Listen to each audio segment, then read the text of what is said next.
It's finally time with the War Within update 19.1. Won't lie, didn't expect this till next week considering the Prime that came out on Tuesday was a hotfix being 19.0.7. So didn't expect 0.1 till next week. Goofed that one. But anyway, his deluxe skin has arrived. And it kind of takes more from his normal Ash skin than it does from the Prime. Apart from the engravings that are kind of down here, and okay, that blood's actually moving. That looks kind of freaky. Let's go to the actual skin instead. Nope, that's exactly the same one. That's actually very graphic. But the skin doesn't look that bad. There's also a skin for the Nikana, which I was trying to show on the back, but had all that blood there. It's also been reworked. Ash has been reworked in this update, and it looks like it could be quite interesting with his I'm trying to remember the smoke screen. You can now do it while running, and you can cast it in the air, which is something you couldn't do before. Teleport, actually, if I just find the Ash frame, it would be much easier, but yeah, I searched for Ash, and Ash didn't come up. The Immortal skin came up, the helmets came up. Ash didn't. Probably also a really good time to mention, if you are looking for a frame that you want to buy with Platinum, yeah, they're all on sale right now. At least for the next... Does that really say only for the next 8 hours? Oh well. Normal Ash, you can actually see the difference in comparison. That's what he looks like normally, not the silly thing I showed before. But yeah, the teleport, which is his third ability, I couldn't remember which order they were in, is pretty much the same as it was before, but now you can target anything with a health bar. Containers, enemies, allies, you can teleport to them all now, which could make teleport a lot more useful. The big change, which is why this is kind of called, if I get over here, the Ash Revisited, is because of his Bladestorm changes. And just to kind of try and test them out, I have swapped to Ash Prime, smokescreen in mid-air.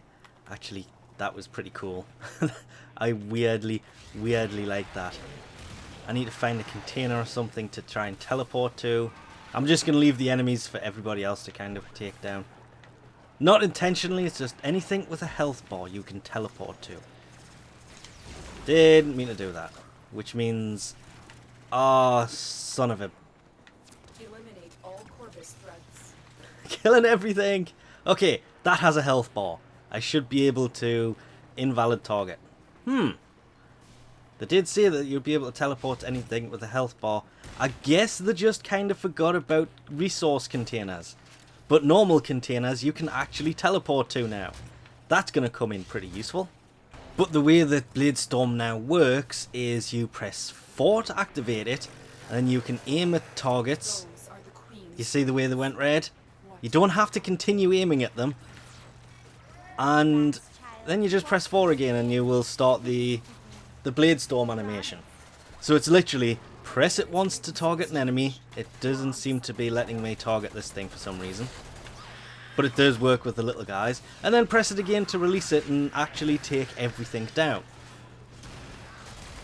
You're gonna be a pain, aren't you?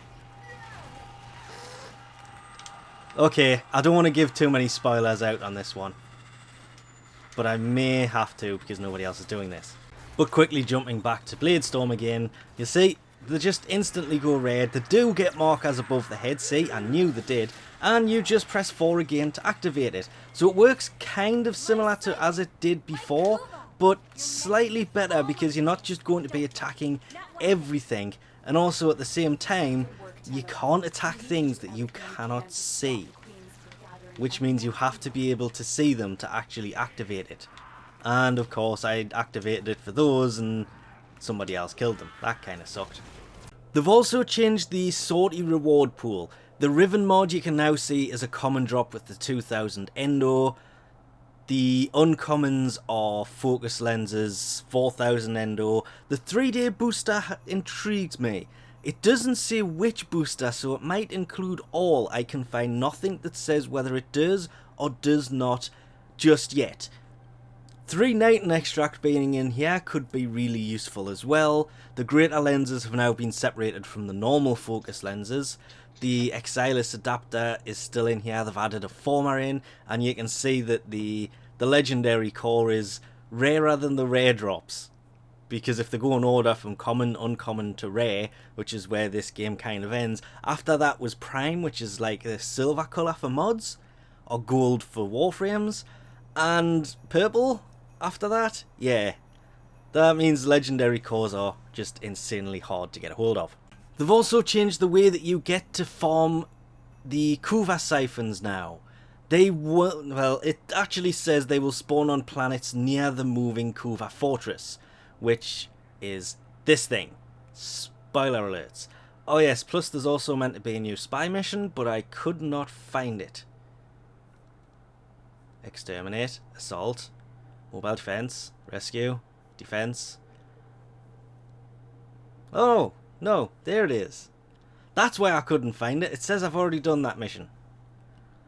Oh well, I have. There's new spy missions on the Kuva fortress. I couldn't find it, but there it is. Anyway, onto the Kuva farming. There will be 6 missions available around where this thing actually is. I need to go back over to this and then scroll out a little bit. So you can see it's between Pluto and Eris at the minute. So if we go back out and go to Pluto, you will see them spawning on the side of the planet that the fortress comes past. And it's the same on Eris, but on the other side. And they've got the nice little logo there, and it should in theory make it a little bit easier, but everything I'm hearing so far says that these 6 missions, once you've done them, go away. So once them 2 are done, until it moves to another location, because it does move slowly over time, until it's moved to another location there won't be any. I don't know how true this is at the minute. Not just that, but there are actually some really good alerts now where they've doubled the length of rare item alerts, like that. That should now have twice the length it normally has. It was already there when the update happened. The Kuva Fortress is now eligible for sorties, and my favourite is in the alerts. There will now be a 10 times Kavat genetic code alert.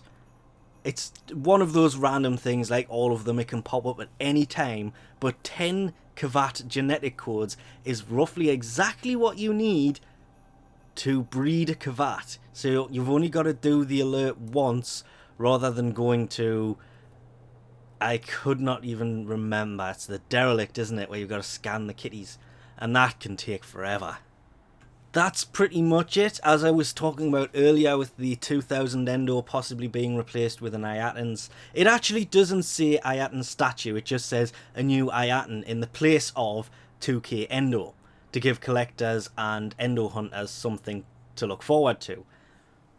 I'm just assuming that it means these things that are kind of rotating around behind me here, and honestly I kind of like that idea, because all of mine have kind of just clumped up into this thing.